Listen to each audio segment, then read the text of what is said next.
Isang magandang pagbati sa lahat ng mga volunteers ng Bahay ni Po. Maraming salamat sa ginagawa ninyo kasi alam ko hindi ganun kadali. Kailangan kayong mag-sacrifice sa oras ninyo para pumunta dyan. Para sa akin, malaking tulong talagang ginagawa nyo. Hindi lang para sa akin, kundi para sa ating mga kababayan. Marami akong plano para sa ating bayan. Ginagawa niya ito para magkaroon ng mas maraming trabaho ang ating mga kababayan, maging maayos ang buhay, at higit sa lahat, na magkaroon ng accountability sa gobyerno.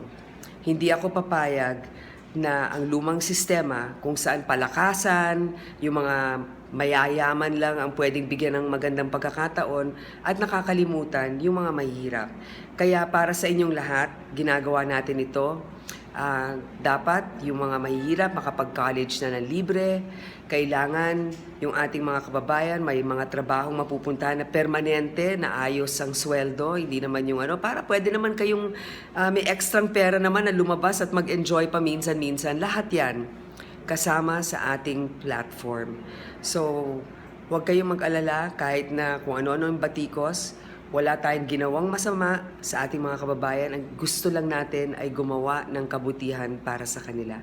So muli, sa lahat ng members at volunteers ng Bahay ni Po, maraming salamat po.